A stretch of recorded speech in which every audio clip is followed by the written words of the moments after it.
Hello and welcome back, everybody. This is Moana Lecture Series Part 2, and I must emphasize, if you have not seen Lecture 1 of this lecture series, it will be right here, and well, you gotta start from the beginning, hopefully it helps you understand the rest of the movie, and it helps you understand the rest of, the meaning behind it. So let's pick up where we left off. We left off at the point of potential, right? Moana encounters her potential, and she sees essentially the person that she could be and the goal that she could achieve. This is analogous to the child who sees that, maybe I could cure cancer, right? Or maybe I could be an astronaut, maybe I could do whatever, but it's in a more realistic sense. It's whenever you, as an adult, as an adolescent, as a whatever, go and achieve a goal. Whenever you say, hey, listen, maybe I want to start going to the gym more, you see your potential. You see yourself potentially going to the gym and going to the gym every day, and you see what that part of you, what that potential path would look like, and that's the same thing as a child seeing that they want to be an astronaut. We are such visual creatures. We have such great imaginations that we could actually see that potential future that exists. But, the problem that Moana is going to experience here is that experience might get cut off, right? What happens when, for example, you have one path that says, maybe I want to run a marathon, but you break your leg, right? What happens? That potential you, that person that you could be in the future, that person that you want to be in the future gets cut off. And that part of you essentially goes away. That's something that's explored in Avengers,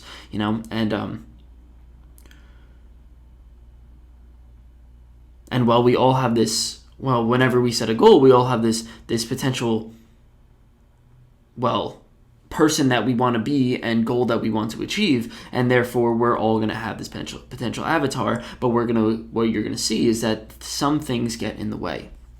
So Moana grows up and she says, "Hey, listen, I am I am literally, this is the person I am. I am the person that wants to sail. Everyone else has their own individual ambitions, which we explored last time, which is nice, right? Like the person on the right wants to climb a mountain, and hey, listen, it's a good thing. It's a good thing. If we all had the same ambition, that would be a little bit brutal. And, now you have the good king. Right now you have the good king, or we'll say the person who looks like the good king, but at the same time is incredibly, repressive and cautious and rational, right? He's we'll say the problem with modern civilization. And he says, here's your journey, right? As a kid, he says, here's the place where you could be. And you could follow tradition. And the problem that I have with this is that it's actually pretty good. Right? Like, it actually seems pretty good. Like, hey, do you want to be the leader of your people? Right? Like, that's actually not a bad gig, Like imagine you have the debate between, do you want to be like an accountant, a lawyer, or a doctor, or do you want to be an artist, right? And we'll say the artist is the thing that you want to be, or, whatever it is, an influencer, we'll say media personality, whatever you want to be. If someone says, this being the tribal chief or whatever is analogous to being a doctor, lawyer, or accountant, like someone who's respected in society and does the noble work for the people, right? It's actually something that's good. It's secure. Like there's a lot of nobility that comes from it, but at the same time, it's just not her. Like the only thing that's wrong with it is that it's not her. Like, I see in my life, I see a few accountants, right? Like, and we look down upon accounting because we say it's the boring job, and there's all these. It is the boring job. But you see, I've seen in my life a few accountants who actually want to go in accounting, who actually like accounting, and it's as if they're the noble job, right? This little like crown or whatever, the thing that she wears, is aligns with the person that she wants to be. And, that's exactly what happens with these accountants that I meet. It's surprising. It's crazy. But I would say there may be 1 in a million. But what happens is, for these people, and you know deep down, like, you know if you like accounting, like, you talk to these people, and I've had deeper conversations with them because I've inquired about this, and they actually know. They're like, my calling involves accounting in some way, and I actually become passionate about it. And hey, listen, good for you. Like, good for you. There's really nothing wrong with that.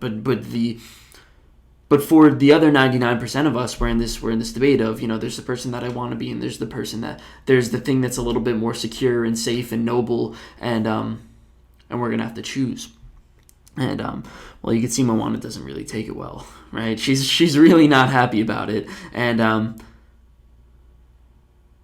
the problem is, there's really a bigger problem is that as children we're so influenceable, right? And we're so malleable that there's very little that we can do, right? There's very little that we can,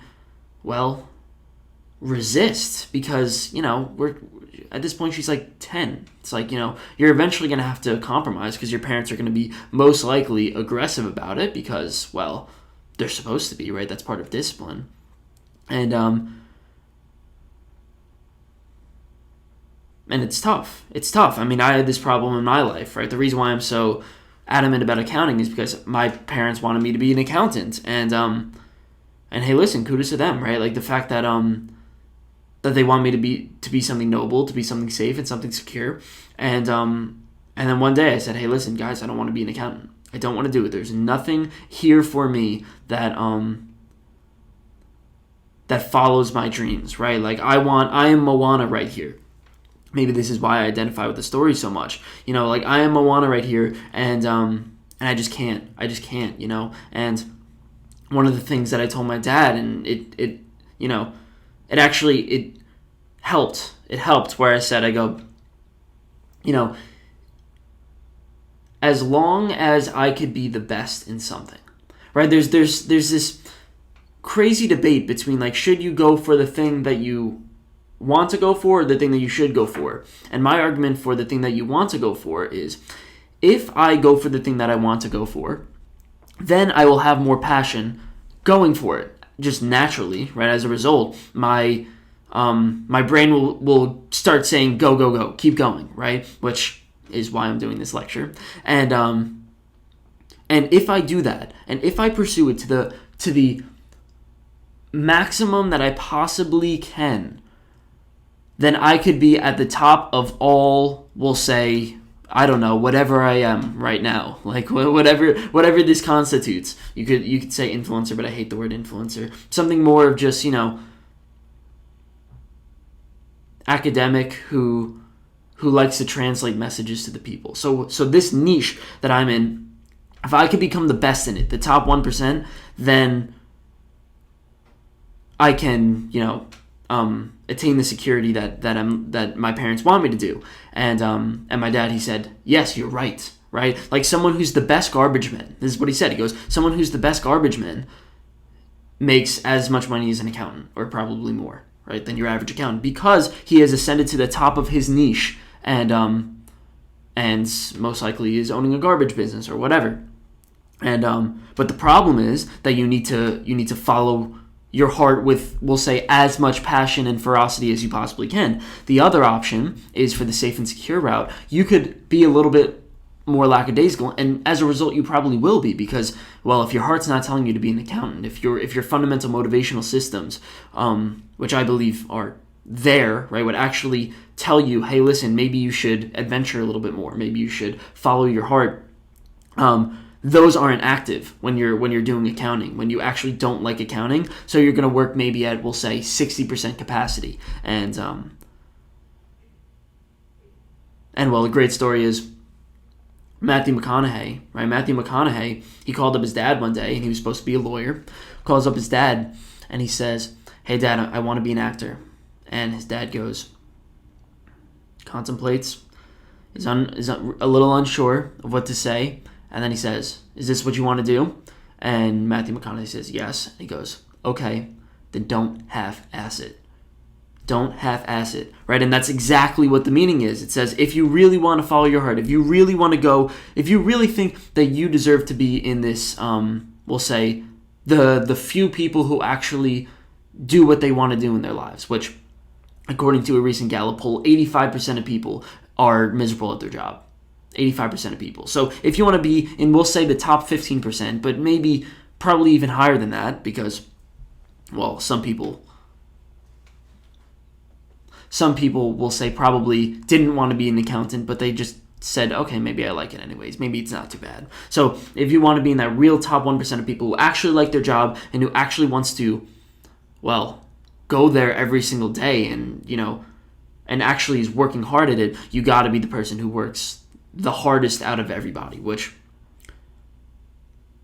well, it's a tough bet. It's a tough bet, right? As a parent, you really want your child to take the secure route, and it's hard to argue against that. It really is, because if you're playing the probability game as a parent, the route of following your dreams, let's say, is also the one that could leave you in a ditch. And maybe not a physical ditch, potentially a physical ditch, but more of a metaphorical ditch of, I pursued my dreams and I failed and I don't know what to do. So, well, now we meet character number 2, right? Now we meet influencer number 2, and this is, well, if we're saying that this is Moana's world, a great way of looking at this is her dad right here is a figure of her unconscious, right? Like a figure of her brain saying, maybe you should take the secure route, right? Instead of saying it's an actual person, maybe you could just say it's your conscience who's just saying, well, maybe you should take the secure route. It's the same thing, right? Maybe you shouldn't take too many risks. But then you meet this other person, and you could say this is the representation of the adventurous side within the adventurous part of Moana's brain, which is being shown here, right? And she meets her grandma, and her grandma is literally the representation of this sort of spiritual self, this spiritual, adventurous, we'll call her the believer, right? Someone who just believes in things that extend beyond security.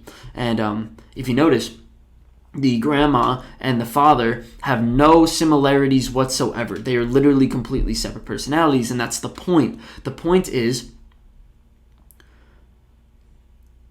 well, let me see if I can make it not as complex as it could be. So you imagine there are two sides of Moana that are at war right now. There's a part of Moana that wants to adventure. You could say maybe that's the angel on your shoulder, or you could say the father, or the part of her that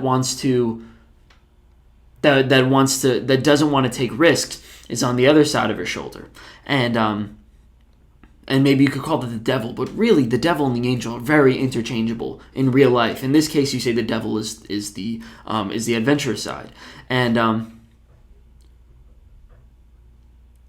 what happens is when Moana, right? So the problem, well, we could say that the fundamental problem with storytelling is that we can never really understand what's going on in Moana's mind because she can't really talk to herself, right? Like if you ever read a book, right? So I'm reading Harry Potter right now, and in the book, they devote entire pages of this is what Harry was thinking. This is the eternal debate that Harry had inside of his mind. The problem with movies and visual stories is that we can never get inside of Moana's mind. It's almost impossible.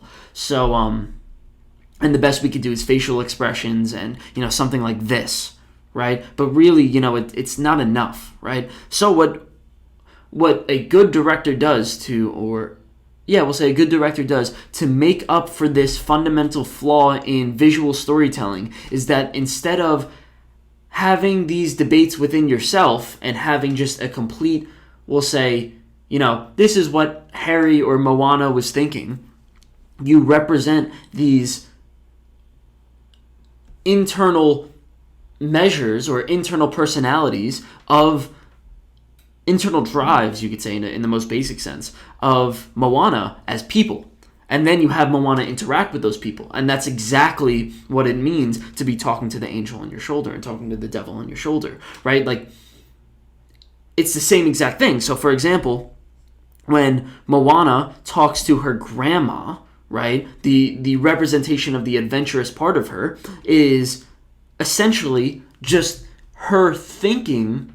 It is the same thing as her thinking about how adventurous she wants to be, right? You could really think of this in that's the meaning of whenever like you ever get through an entire movie and then they say at the end it was just a dream, right? Like it was just something that never happened. It was just a bunch of figures in my unconscious that were happening, and that's the meaning behind it, right?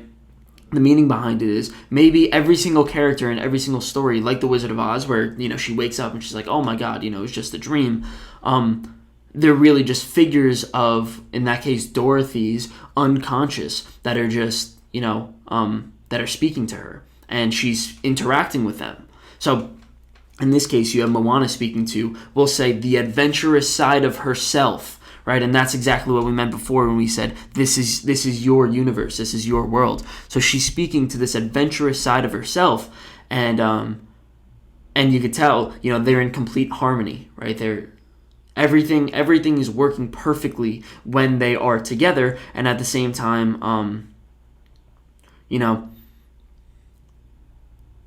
the more she talks to her grandma, the more she wants to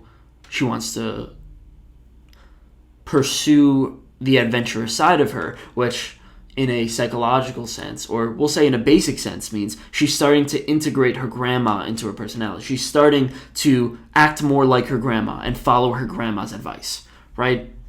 So now she's at the fundamental question of, do I want to follow my grandma or do I want to follow my dad, right? Or do I want to follow my safe side or do I want to follow my adventurous side of me? And this is exactly what happens. So the grandma says, the adventurous side of her says, here's what you should do. Just go out and experience, right? Go out and be adventurous. And then the father comes in and says, no way, right? And this is you see there's a fundamental debate between, this is the perfect representation of Moana in the middle and the devil and the angel on the shoulder, right? That's exactly what's happening here. You could look at it in a physical sense, but it's the same exact thing as literally just like the grandma standing on Moana's shoulder and the dad standing on her shoulder, and she must choose which one she has to follow. And that's the path to her life, right? That's trying to establish which potential you want to follow and which avatar you want to be, which person you want to be at the end of the road. And then what happens is the father we'll say, he shows her a little bit deeper, right? So the grandma, she showed Moana just a little bit of what it's like to be an adventurer, right? And so did the dad in the beginning, right? Just showed her, okay, this is what it looks like. But now the father says, let me take you deeper, right? Let you understand a little bit more of what it means to be safe and secure and not take risks and to, live a good life, we'll say. And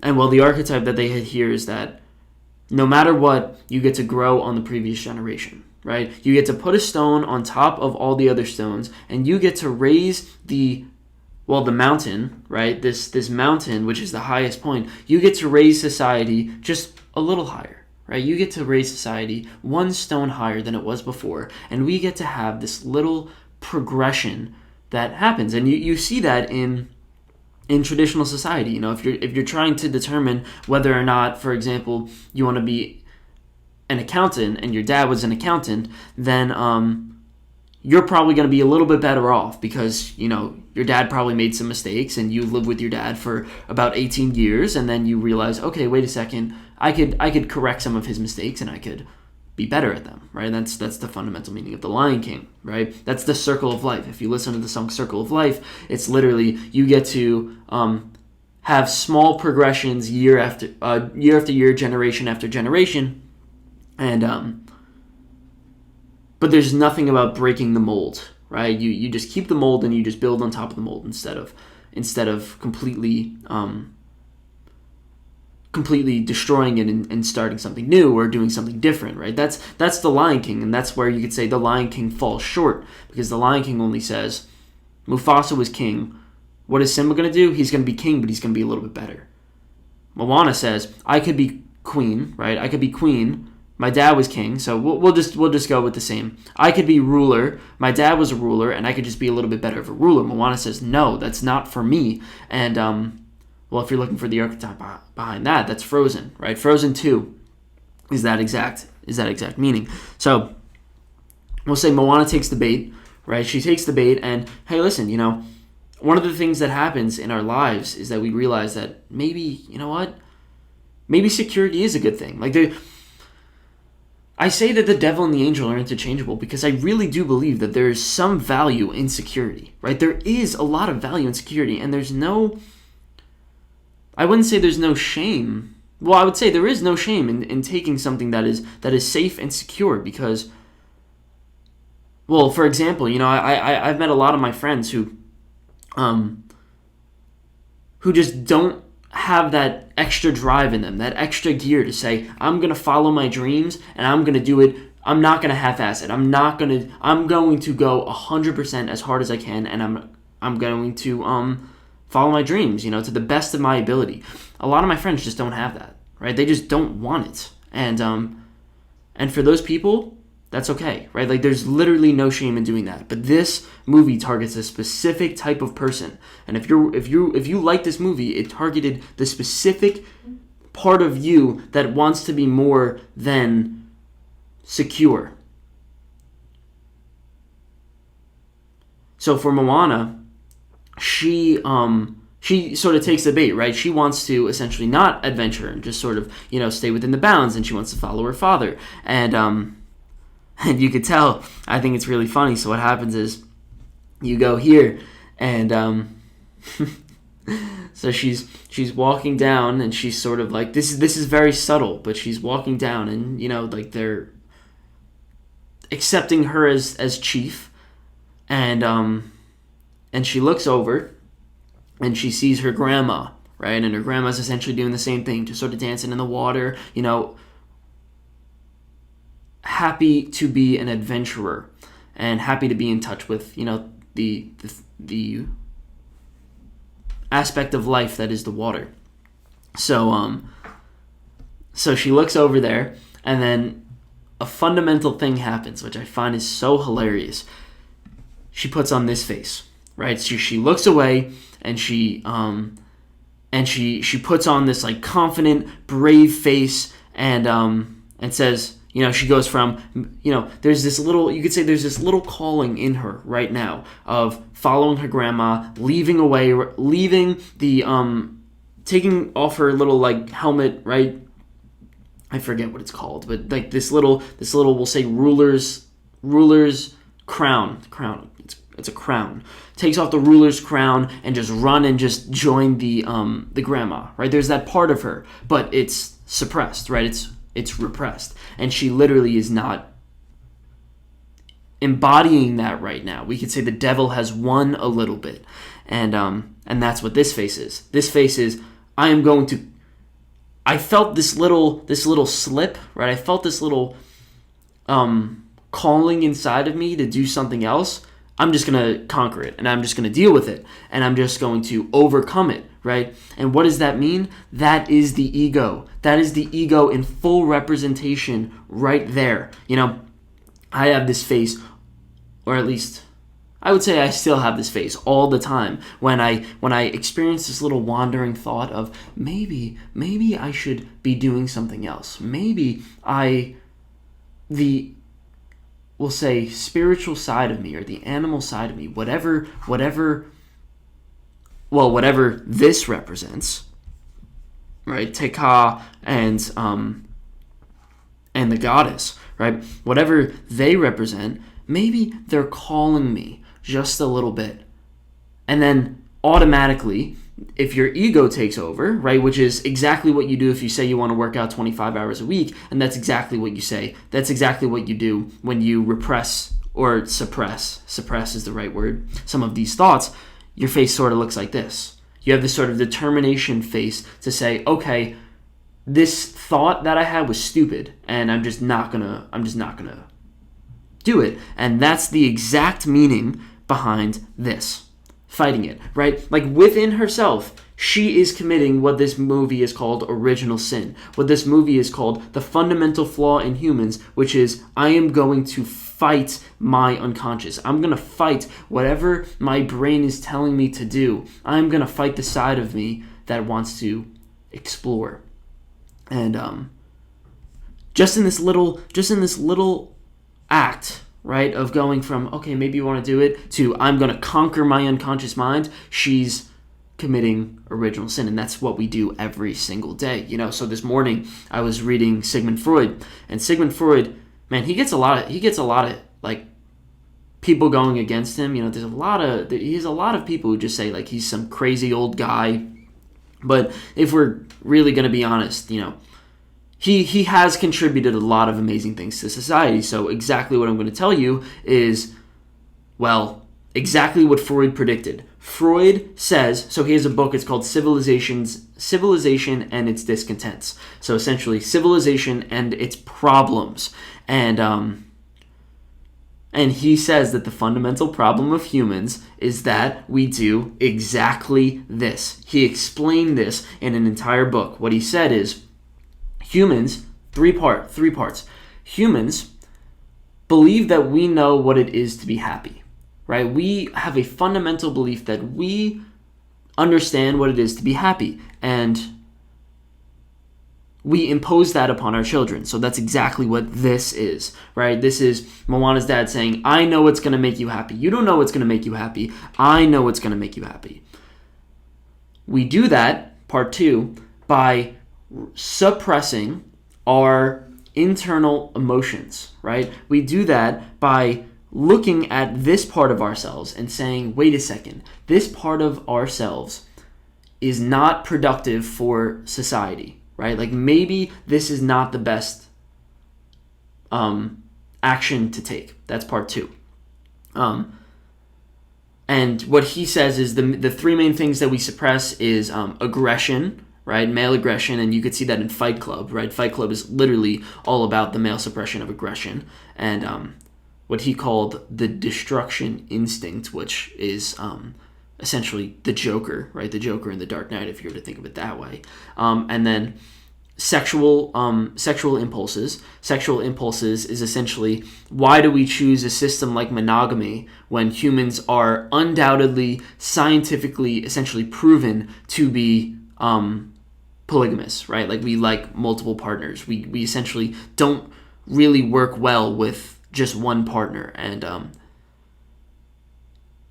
well, if you want to explore a little bit deeper than that, read the book Sex at Dawn. Amazing book by Christopher Ryan. Great book. And the third one is bisexuality. So he says that all humans naturally favor both sexes, right? There's the homosexual instinct, the heterosexual instinct, and we naturally just suppress this homosexual instinct because we believe that it would be better for society when, we believe that will make us happy. He doesn't say that it won't make us happy. He doesn't say that repression and suppression, that these things won't make us happy. He just simply notes that these things will, that society chooses to repress and suppress these 3 instincts. Then he says the third thing, and this is the most important thing. This is his entire thesis. He says, this suppression and repression creates guilt and shame. And you can look at this from a societal level, or you can look at this from an individual level. You could say, if you decide to be homosexual, right, that's a great example. If you decide to accept your calling, this bisexual instinct that we have, then you're going to get societal shame that comes from it, right? You're going to be shamed by society. Same thing for not being a lawyer, doctor, or accountant, right? And same thing for being aggressive, right? Like these things. What was the other one? Same thing for being like existing outside of the monogamous system of marriage, right? Doing any of these things will bring societal shame. But he says most people don't even make it to this point. What ends up happening is we learn as children that these 3 things, among, and which could go into a bunch of different subcategories, are bad. And every time that we even think about having such an idea, every time we even think of bisexuality, sexual suppression, or aggression. We feel guilt and shame in our internal selves. And this is what the Toltecs would call the judge, right? We judge ourselves for our thoughts and our actions if we were to, we'll say, slip up and follow your instinct, right? To go and follow your heart, you could say. And well, that's a problem, right? That's the fight. That's the fight that exists when we fight Teka, right? The guilt and shame is literally us going against our natural instinct, and that is, you could say, in this case, if you want to look at it that way, you could say little Maui is the representation for guilt and shame versus this entire structure, which is, your animalistic impulses and you could say maybe spiritual impulses. So then Freud, his later argument is, where was the slide I was on? We'll go here.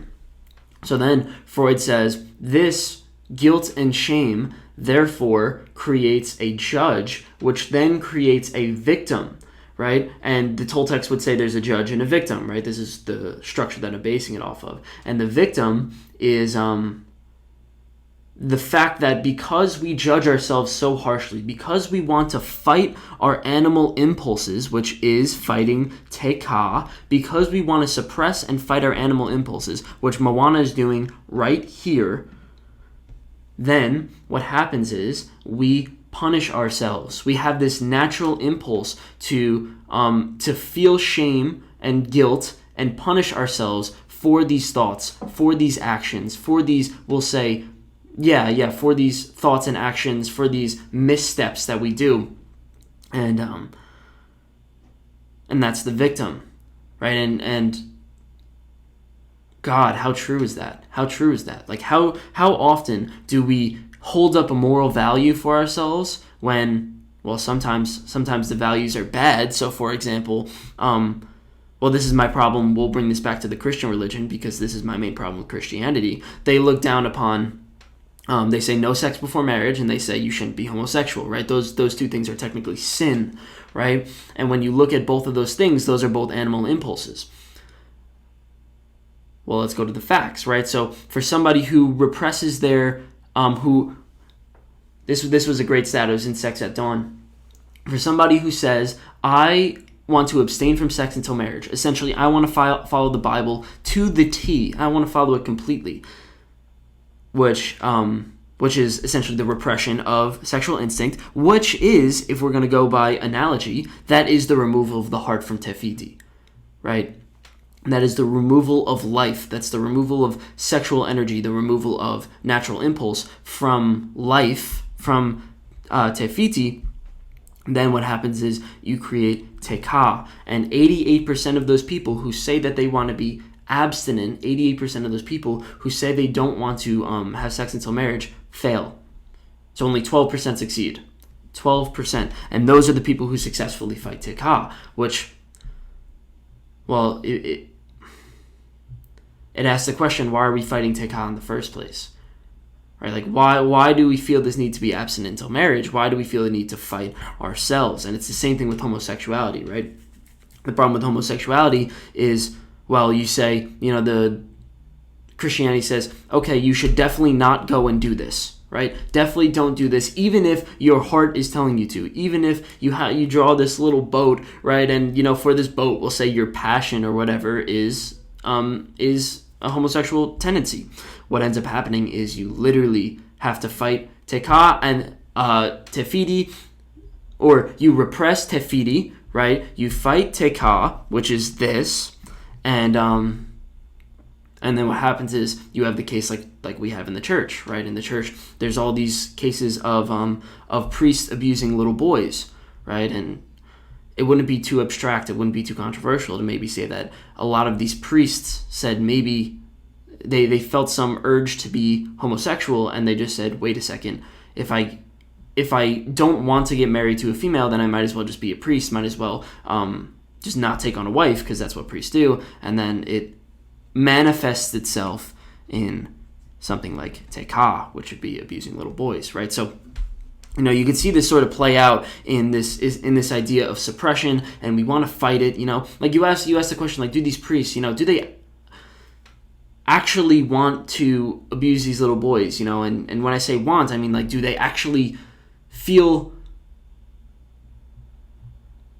God wants them to, right? Like, do they not even have an angel on their shoulder saying you shouldn't do this? And I think the obvious answer is no. They just, like, they have this angel, they just can't control themselves. Like, they physically can't control themselves because they try to fight Tekka. They try to fight this impulse right here with their little willpower that they have. This little ego that they have. They try to fight Tekka, and it's a losing battle. And well, that's what happens. So, well, that's Freud for you, right? That's what Freud would say, and he would say that he also said that this is the cause of anxiety, right? One of the causes of anxiety is we punish ourselves so damn much. We punish ourselves so damn hard for just having these thoughts. In the Bible, Jesus said, any man who looks upon a woman and even thinks about and lusts upon her, even thinks about lust, he has committed adultery in his heart. And by doing this, you create shame, you create guilt, you create this fight within yourself, and you create suppression. And what happens is anxiety, right? Then it's like every single moment you're battling yourself. It's like you're always, whenever you feel this need to push down an impulse, first of all, you're just throwing it into a bottle, right? You're bottling it up, which eventually is going to manifest as Tekka. But what happens is it takes so much conscious willpower and energy to keep pushing it down into this bottle that it's exhausting. So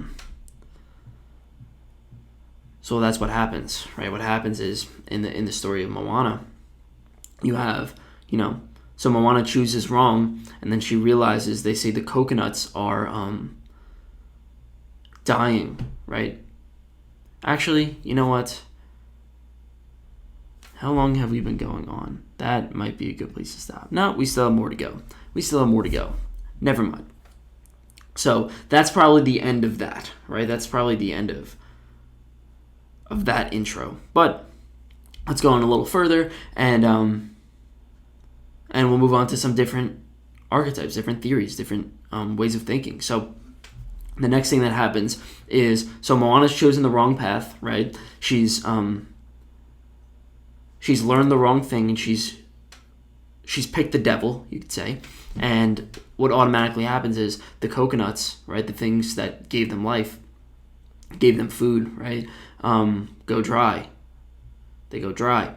And well, the meaning behind that is if you choose a life of safety and security, if you choose this life of comfort, which you could say that that's the life of, somebody who has stopped adventuring, right? Somebody who just accepts all the things that are within their known barriers, you could say, sort of like Mufasa, who only looks at the things that are in the light and avoids the dark, that they're too comfortable, right? That they don't want to go into the dark, and since they don't want to go into the dark, they fail, right? They fail miserably because that thing that exists inside of the dark or exists within your unconscious, right, that you're actively avoiding, actively suppressing, actively repressing, is going to eventually go and kill you, and that's the meaning of Scar killing Mufasa. So this is the same idea. It says that if you get too comfortable, right, if you accept the path as tribal leader, then you're going to realize that you are not, the adventurous side of you is going to die, and you're never going to want to expand outside of your known ranges. And that's why the place is dying, right? Because eventually what happens is, and this is just natural, as you stop becoming curious, right? As you stop expanding past your known borders, what happens is the amount of light that you have, the amount of things that you understand actively start diminishing, right? They actively start, dying, and you lose wisdom. You lose the lessons that you've learned from the past. And, a good way of putting it is, and this is what I said in, was it The Lion King? But the good way of putting it is, in Shawshank Redemption, they said either get busy living or get busy dying. And the reason behind that is you could either be potentially growing and keep expanding past your known boundaries, or as you get too comfortable, you end up in a steady decline because the lessons that you learned in the past, you have forgotten. You have forgotten the lessons. As we grow older, we start to forget the good things that we learned, and they're replaced by bad things. That's what Joseph Campbell says. He puts forth this interesting theory. So we could say here that Moana has rejected her hero's journey, right? If we're going to look in a strict, hero's journey sense, she got the call to adventure, right? She got the, hey, do you want to expand and explore? And she said no. So Joseph Campbell says, what happens to someone who does that? What happens to someone when they decide that they don't want to expand, right? Like, imagine, we'll just say, for the people who don't want to expand and they just want to stay secure, his hypothesis is, for those people, they find that they still need some sort of goals, right? They still need something to strive for, but they're too fearful to look outside of their known ranges. So what happens is, and this was a very interesting hypothesis, he says that they start to tear down all the things that they're good at just so they could have something to strive for, just so they could have some goal to achieve. So, for example, imagine you are good at 5 things, bad at 5 things, right? He would say that the hero looks at the 5 things that he's bad at, he or she is bad at, and expands into those. And actively, when he is trying to go for a goal, right, he has something to strive for. He has these 5 things that he's bad at. But if you say, wait a second, I want to live in comfort, I want to live in security, I don't want to expand outside of my known ranges, which Moana has chosen here, then what happens is, let's say you're good at 5 things. Well, you're going to realize that you don't have any goals left to strive for. So what are you going to do? You're going to tear down one of the 5 things that you're good at just so that you could rebuild it again. Just so that you have some sort of goal to strive for. And, when I first read that, I said, interesting theory, but that's stupid. Like, that's so dumb. Like, why? What is that based out of? What do you actually get out of that? And then about a month later, I experienced it myself. I was writing a book, and I was writing this book, and I hit a point where you could call it like writer's block, right? It was really bad, and it happened for maybe like a month, 2 months. And this was as I was reading this book, right? And let's say as I was reading this book and also writing a book, which means I was expanding outside of my known territories. I was accepting my hero's journey for this month, 2 months, where I was really struggling in writing my book. I stopped writing. Right, I stopped writing. It was brutal. It was miserable, and I also stopped reading. Right, so we'll say the 5 things that I was bad at, or the 5 things that I didn't know, I stopped doing. I pulled those away. Within those 1 or 2 months, those were the hardest months of writing that book, because what happened was my sleep schedule got messed up. I started eating poorly. What else? Were those the 2? I stopped hanging out with friends because I was fighting myself. When I say I stopped writing, I mean I stopped writing meaningful things. I was still trying to write. I was still trying to do it, but I just couldn't. And I had some sort of mental block. And so I stopped hanging out with friends. And that's probably about it. And then there were so many different causes that happened because, when you lose sleep, for example, there are like 5 different beasts that end up happening. So I I started regressing, right? I actually stopped progressing and I started regressing. And before I actually could, once I essentially found myself and started to go back, I eventually had to start writing the book, right? I had to start reading a little bit more, right? Like start essentially getting back on track, while now I have to fix my sleep schedule. I have to fix my sleep schedule, eating habits, and I have to hang out more with friends. So I literally had to, I tore down the things that I was good at. So I literally had to start picking it back up. And here's a good example.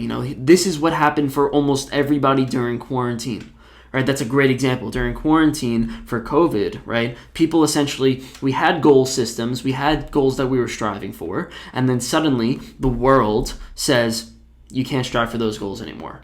Anything that you're striving for, don't do it. So let's say you were probably good at, we'll say 5 things, and you were striving for good goals, and you weren't allowed to strive for those goals anymore. Almost everybody that I talked to regressed. Almost every person that I talked to, their sleep schedule got screwed up, right? Because they had no goals. Their sleep schedule got screwed up. A few of them lost weight, but most of them gained weight, and let's see what else. And people just spent so much more time wasting their time, right? They spent time on TikTok, blew up during that time because, that's exactly what happened. They weren't living, so they were dying, and that's the representation of these coconuts. They weren't living, so they started regressing. And I've been spending a lot of time trying to keep myself wary of that, keep myself wary of such an idea, but it's a killer, man. It's a killer. It's like if you lose your goal structures, if you lose your goal systems, it's not like you're just going to stop striving for goals. It's like you are literally going to deplete yourself just so you could have more goals. And that's scary. That scares me. I think about it. You think about it in terms of an alcoholic, right? An alcoholic or somebody who's addicted to drugs, somebody who's addicted to video games, like whatever, right? This motivational system, it's goal-driven, right? The goal of an alcoholic is to get as drunk as possible. You could say they're goalless, right? They don't have some sort of structure, but really they do. Their goal is to drink as much as possible and get to whatever state they want to get to.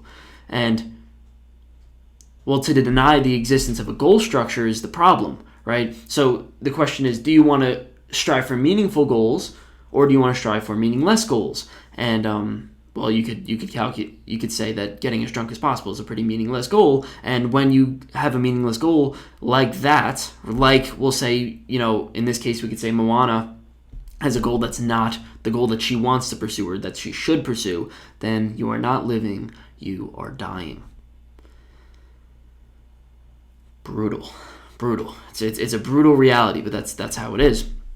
So Moana has this realization, right? She essentially, now she must contemplate. Now she's woken up, and now she must realize, wait a second, what should I do? Darkness is spreading to my kingdom. We'll say, in that case, you could say darkness spreading to your kingdoms is the representation of the 5 things that you were good at starting to go away. And now you say maybe you only have 3 things that you're good at because you lose, in this case, you lose the coconuts, right? Which is an example of one. And the fish is the example of another. So you lose the things that you're good at. And that's the question that we must answer for the next time. So, on to the next one.